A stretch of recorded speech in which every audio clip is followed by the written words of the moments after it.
Five. Five people. One, two, three, four, five. All adults. Wow. Okay. Sorry. Okay. Gotta get that in there too for her.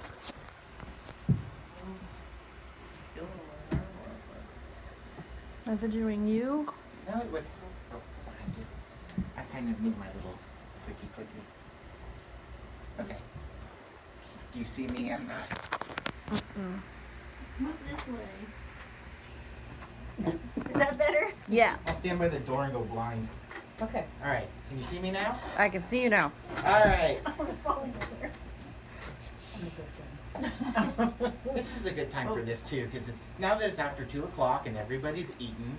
Do you guys know what you actually ate for lunch today? Yes. Do you know where it came from? No. Archer Well. Farms. Archer Farm? That's a good The place. deli. Beachhead. Well, The liquor store. well, we all eat every day, and there's all kinds of different things we eat. But a lot of people aren't aware that there's these things called GMOs in a lot of the foods we eat. Now, what that stands for, it's a genetically modified organism, which is pretty much anything is modified that's not natural. What they do, where they use these GMO, the modification stuff they do, they feed to animals, they feed to people, and we're digesting this all the time. It comes in, fruits and vegetables. We use pesticides. Okay, so why is it dangerous? There's quite a few different reasons. There is no FDA government oversight of it, which literally means they can do anything they want to it and feed it to people or animals without any repercussions. And at this point in time, there hasn't been a lot of testings on GMO or anything modified in that aspect either. It's also very toxic. There's been 19 case studies where GMO products have actually caused liver and kidney damage. And I don't know about you guys, but I would kind of like to have my liver and kidneys in the next 20 years or so. It also causes infertility. If you would like to have children, it would probably be beneficial to avoid GMOs as much as you can. Because not only does it affect infertility in women, it also kills the sperm in men, making it even more impossible to have children. And of course, it can cause cancer, like any of the other things that we put in our body with the carcinogens and everything else. GMO foods can cause cancer. And again, more reproductive harm.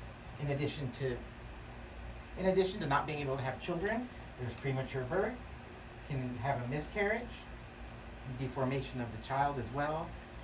It's kind of like the same thing if you're going to shoot heroin. I hate to use that reference, but if you're going to shoot heroin when you're pregnant, it can be the same thing, just not as extreme. That's an example of one of the case studies. That pig was born prematurely. We eat these things on a daily basis. How many of you like to have eggs in the morning with breakfast? Or we eat breads and dairies. All of those things can potentially have GMOs. Because I'm not going to show you pictures of how chickens are or any of the dairy farms. Most people know that the conditions are subpar. But the thing... Sorry. All right. So, what?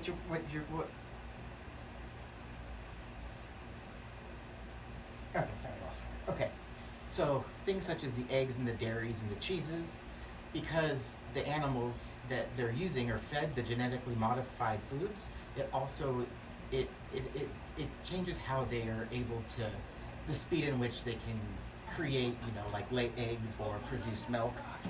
That it's artificial, and we eat these things every day. That's why farm fresh eggs are better. Like Eggland's Best. I mean, a lot of times you see commercials for them that there's no GMOs. You don't want anything fed like that to the animals. Free range is a lot better. Same thing with bleached food. You have unbleached and bleached, which most people don't know, but when flour goes through the bleaching process, you actually lose about 15 vitamins and minerals that you're not getting anymore with it. And that's just one of the things. Bleach, it's like, well, would you really want to drink bleach? It's kind of the same thing. It's same chemical they're using. Not good for your body. There's places like groups like Greenpeace that make it a point to try to not use GMOs or any additives in their foods or feeds or anything. We have a lot of good options. We live near Sacramento, which is the farm to fork capital. We have a lot of farmers markets that we can go to get fresh food. Instead of going to the store where like an orange is picked 3 months in advance and allowed to ripen in the store, the fruit you might eat may have been picked 3 days before and it's actually ready. And when you buy from local farmers too, there's the advantage of less pesticides amongst other things. That's another thing you don't want to have in there. Okay, so we have Farm to Fork Sacramento. We have all kinds of farmer markets up here in Auburn, down in Roseville, and one of the biggest ones is Denio's. Most people I know have been there for one reason or another, whether it's to go to the farmer's market or to buy some random cool little thing that you can find. But we pretty much have options.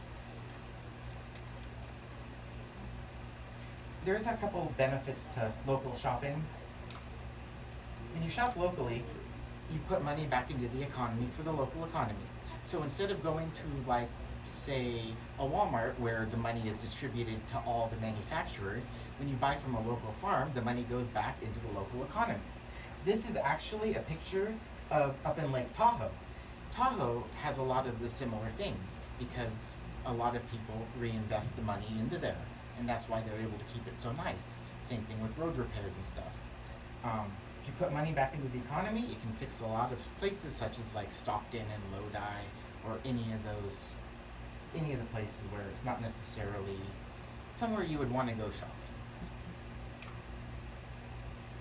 So we only have one body.